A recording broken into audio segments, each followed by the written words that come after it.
Well, good morning, Nat. How are you, man? I'm doing great. Loving this crispy weather.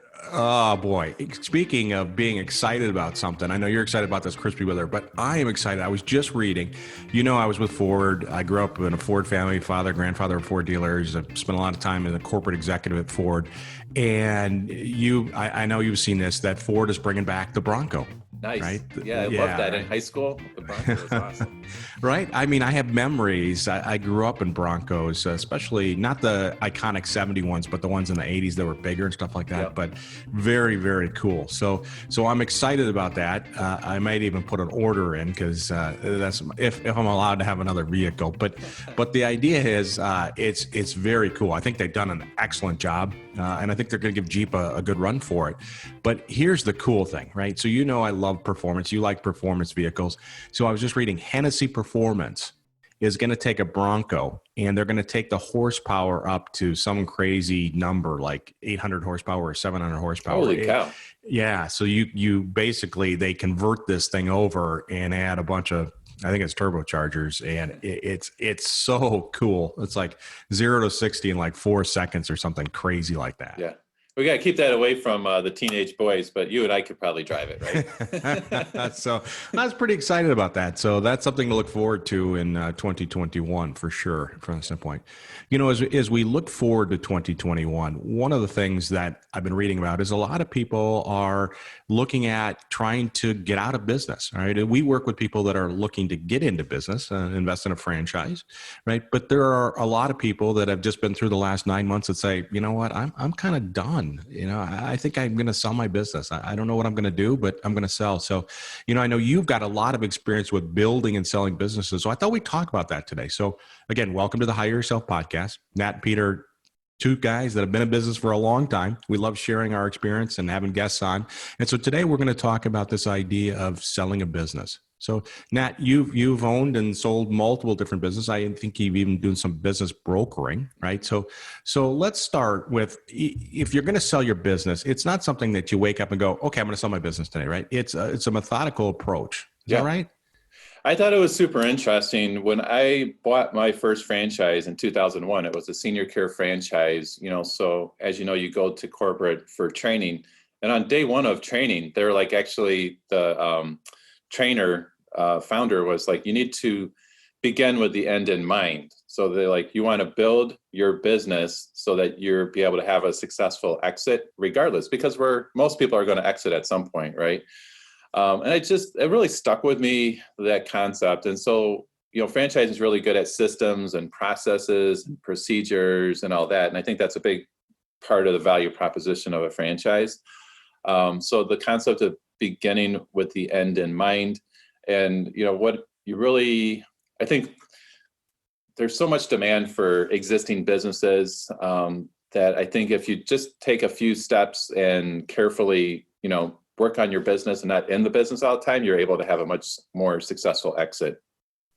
Yeah. So it's one, when you go into business, knowing when you want to exit or have a good idea, right? What you want to build and in your exit plan. So it's having an exit plan, right? But some of the stuff that I've read is that as you look at selling your business, you want to make sure that you're preparing your financial statements so that it's optimized and your taxes are optimized that will be attractive for somebody. Have you used that strategy in the past or seen people use that strategy?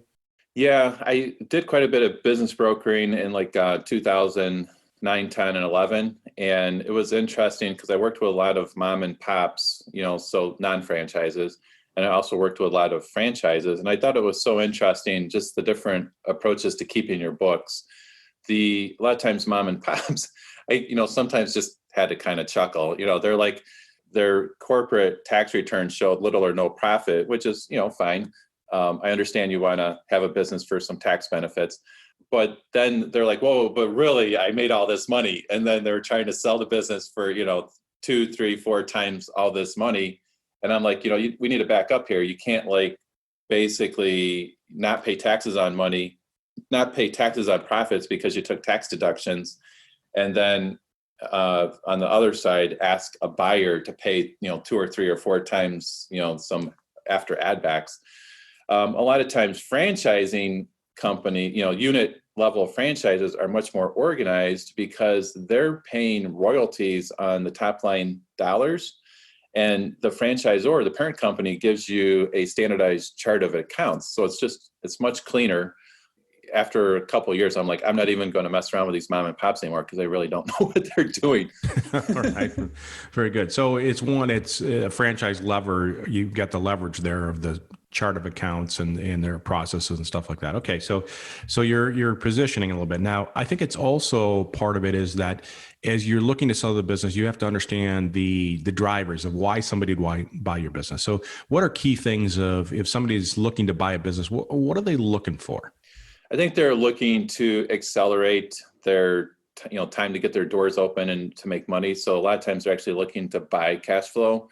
A lot of the people I've worked with in the past, they're more than happy to write a check and pay a little bit of a premium in order to get the cash flow. So they're looking, basically to be able to take an income from day one by getting some leverage or writing a bigger check to get started.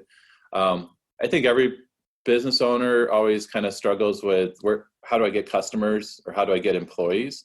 So when you buy an existing business, you kind of know those answers, right? Because they have a book of business. Hopefully there's some key employees coming with. So one of the drivers is cash flow, right? I'm buying cash flow. So I'm off to a fast start, right? And then I think also, is it not that they're buying opportunity, right? If I'm willing to pay a multiple of 3, I'm looking not only what it's done, but as I'm talking to the owner, I want to kind of know, where do you see this business going? Exactly. Is there an opportunity for it to grow? Yeah, 100%. And we've seen that pretty consistently with some of the franchises that we've worked with over the years. A lot of times the franchise agreement's about 10 years. A lot of guys buy a franchise when they're like 54, 55 years old, sell it when they're, 64, 65, get a new owner and they're a young buck or whatever that's got a little bit more energy. And, they can pretty dramatically increase sales by just, bringing new energy to it. A lot of times the franchisors evolved over the 10 years, but the owner is kind of still doing the way he started out 10 years ago. So a lot of times there's lots of growth opportunities, new technology, new product lines. Maybe the company was B2C to start out, and maybe now it's also B2B, but the original owner wasn't doing that. So usually there's lots of low-hanging fruit on how to increase revenue. Yeah, when I looked at existing business, a lot of times the owners would kind of share with me where they thought the opportunity would be going forward, right? That they weren't playing in that space. They were just comfortable, right? They're comfortable doing what they've been doing for the last 10 years. Yeah. And when we look at existing businesses, right, I know a lot of people, they're investing in a business because they already have set up the systems, they've set up the business model, for lack of better terms, and they've got people, which is a key thing in today's world, So talk to me a little bit about that as people look to invest in a business. Where I've seen people have a more successful exit is if it's kind of, you can think of it like, is somebody buying a job or are they buying a business? And that's kind of what it really comes down to, whether you're getting, a 1.5 time multiple or a 2.5 or 3 or 4 multiple. If, somebody's coming in, they're writing a big check and they're going to have to work 80 hours a week, doing XYZ, painting or doing everything, they're basically buying themselves a glorified job, right? So if you're thinking about exiting your business, it's strategic to set up, A, you need to grow your top line dollars, and then B, you need to kind of set up some management in place. And also the sales side of things, like a lot of times what kind of makes it hard for people is if the owner basically owns all the relationships locally. And so then the new buyer is kind of like, well, the seller has the relationships, and when the seller goes, how do I know if those accounts are going to stay with me, basically, right? So you kind of have to answer that question. A lot of times you can do that with like a salesperson that's going to stay with the business. So just treating it more like a business, not a glorified job, basically. Yeah. Okay. Got it. And when we talk about businesses and selling your business, one of the things that I read is that you want to make sure that the image of the business is good, right? Totally. In today's world, it's certainly the digital footprint, but also when somebody walks into your office, right, it doesn't look like it's there from 1980, right? So talk a little bit about how people clean up their businesses as they prepare to sell it. Well, I think it's the best strategy, kind of like I said at the beginning, was, from day one always have it ready to sell. But if somebody kind of is just, not thinking about it, and then they're like, I'm going to sell. Yeah, you want to make everything matters. It's like curb appeal, kind of like when you're selling your house. You want the curb appeal of your business to be high. So if you have a maid cleaning business, and you have 10 cars, you want those cars to be in tip-top shape. You want the parking lot to be freshly seal coated and lines on it. You want it to be really good, and the office should be good. You want people to be able to see themselves coming to work there and being proud to own that business. Yeah, and I think it's not any different than selling your house, right? Yeah. How you clean up your house, you take all the clutter out, you paint, you do whatever you need to do to make it a better. And then right? you're like, well, this is really good. I don't know, maybe I'll stay here for a little while. Yeah, absolutely. And there are companies that help you clean up the digital side of your business, right? So there are companies that can. You're talking about like online reviews and all that kind of stuff? Yeah, that kind of stuff. There's companies that can help you just clean up, make it a little bit nicer. Yeah, and I think it's good best practice to always be trying to get updated reviews. So it's not like your last review was in 2016, right? So I think if you could get 1 or 2 reviews each month, and then that way you show like a consistent track record. I was talking to a guy the other day who was thinking about moving his business, and he was kind of like, yeah, got some bad reviews on Google or Yelp or whatever it was, and I was like kind of like, that's a problem. Like somebody's not going to buy your business and be proud, feel proud to own it when you have some 1-star reviews, right? So yeah, you have to clean that up for sure. All right. So let's talk about resales, selling your business, right? Do you see advantages if you're, so let's talk a little difference. I'm selling my mom and pop business versus selling a franchise, right? Are there advantages as you look to sell a franchise over a mom and pop? Well, I think with a franchise, when you buy a business, there's always kind of like, how long is training, or how long, will the owner be around to train? So the owner, will typically be around for 1-2 weeks, maybe a month. But with a franchise, you also have the extra layer, kind of safety net, if you will, of basically forever. Like the franchisor is there forever to help you with any training or questions you might have. Also, you typically, however many owners are in the system, whether that's 30 owners, 100 owners, or 5,000 owners, they're a good resource for you too. And then also you get to benefit from all the updated technology. And a lot of times they handle quite a bit of the digital marketing too, the website and things like that. You don't have to worry about so much. And even in some markets, you might even share, co-op some employees, things like that. I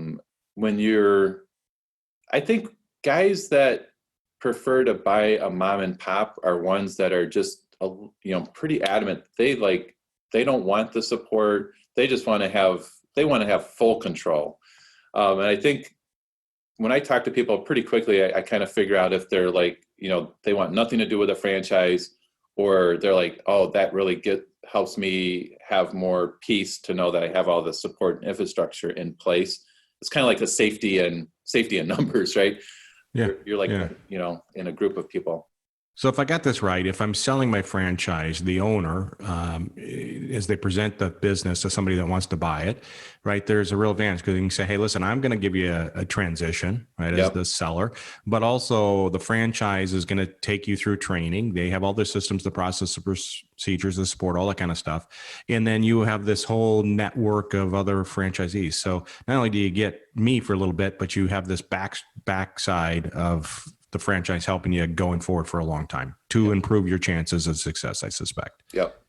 Yeah, absolutely. So okay. I think we talked about it a little earlier too. I do think that like on the financial side of things, like typically a franchise will have a cleaner set of books too, because you're paying the unit is paying royalties on their gross revenue. So I think, but with a mom and pop, there's just a little bit more gray area in there too. Yeah, absolutely. What would be the one piece of advice you'd give to somebody that's thinking about selling their business? Is your business more of a glorified job, or is it an actual business? So I think if you're looking to sell for the maximum amount, I think it needs to be more of a business. And ironically, there's multitude, I would say 10 times more buyers for actually more expensive businesses. So people there's a line a mile long for guys that will write a bigger check for a healthier business that has management in place.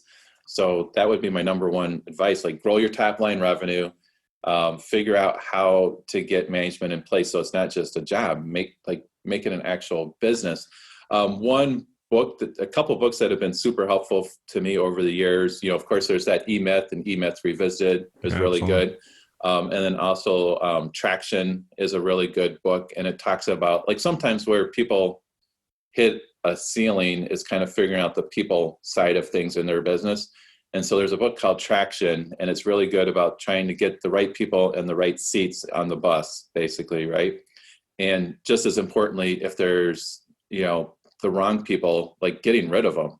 So I think just kind of cleaning house a little bit, get it organized, get everybody doing what they're meant to do, and have a good team in place. And that's going to make it super attractive to a buyer, right? Yeah, absolutely. Absolutely. Perfect. Well, Nat, thanks for sharing all your expertise on selling businesses and stuff like that. You're a pro. So, all right. I appreciate it. I think I'm good. And what's the famous thing you say at the end of every podcast? Rock and roll, Pete. All right. Have a great week, buddy. All right. Bye. Thanks for listening to the Hire Yourself podcast. For more resources, check out our website at hireyourself.com. And remember to subscribe to this podcast to receive each episode. Please leave us a rating, and we'd love to hear your feedback or suggestions for topics.